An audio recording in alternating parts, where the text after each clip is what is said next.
Esnaf haksız rekabetle karşı karşıya kalmamız için yine bir dizi tedbirlerin alınması gerekliliği var. Yani kamu, esnaf temsilcileri bir arada ortak bir akılla birlikte bu piyasa denetimlerindeki bu sıkıntıyı çözülmesi lazım. Vatandaşı yanıltıcı bilgiler veren, haksız yere fiyatlarda indirim yaptırmış deyip mağazaya girdikten sonra fiyatlarını farklılaştıran veya işte taze sebze, meyve hali geldiği zaman veya işte bakliyat gibi ürünler halkın çok tükettiği şeylerin vatandaş karşı karşıya geldiği zaman gerçekten esnafa karşı vatandaş soruyor ya bu böyle olur mu diyor. Bir mağazaya gittiğiniz zaman %50 artı %20 diyor. Kasada %10 diyor. Sonuca varacak rakamı söylüyor. Gittiğiniz zaman %50'ye varacak deyince %10 olabiliyor. Yani %10 ile %50'nin arasındaki farkı mukayese edin. Ticaret Bakanlığı'nın nokta bazında yapmış oldukları denetimlerde vatandaş çok da istifade edemiyor. Esnafın mağduriyeti büyüyor.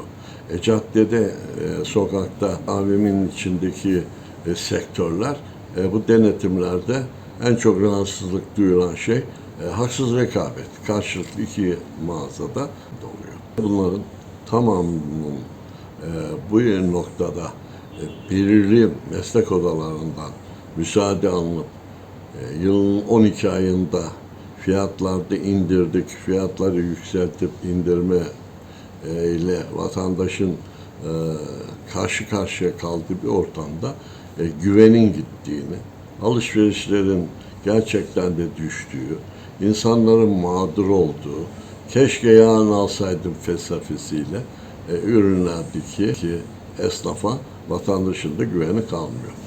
Vatandaşın kontrolünün yanı sıra gene kolluk kuvvetleri, ilgili bakanlıkların birlikte hareket edip bu noktalardaki kar marjlarının liberal ekonomi, serbest piyasa düzeninde çok da böyle hesaplanabilir maliyetle karşılaştırma güç olur. Ancak fiyat aralıklarındaki bu kadar büyük farklılıklar işte caydırıcılığını en azından bu meselelerin buradaki yapmış olduğu fiyatlardaki karmaşayı bunun önüne geçirir.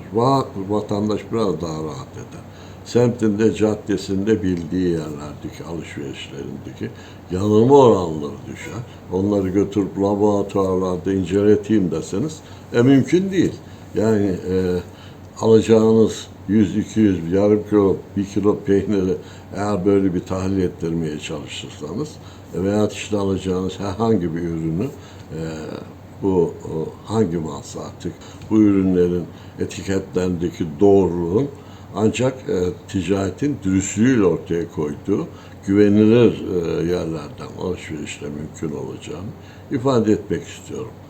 Bu hem devletin yapmış olduğu denetimler, vatandaşın sağlıklı yiyeceği, alacağı, giyeceği şeyleri tahlil ettirme imkanı olmadığı için bunların tamamının üzerindeki etiketlerin doğruluğu fiyat analizlerinde karşılaştırılmasında fiyatların makul aralıkta olduğunu görülmesi lazım. Böyle %80, %70, %60 böyle bir ticaret yok zaten.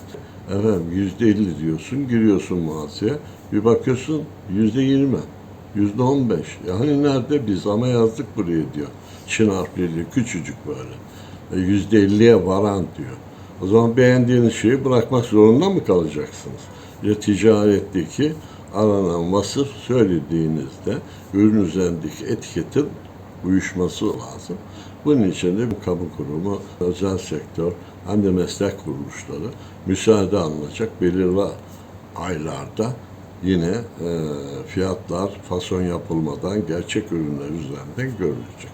Yoksa bunun denetimlerinde ne kadar sık yapılsa hiçbir fayda sağlanması da mümkün olmuyor. Çünkü gene onlar bildikleri gibi yapıyorlar. Ticarette güven çok önemli.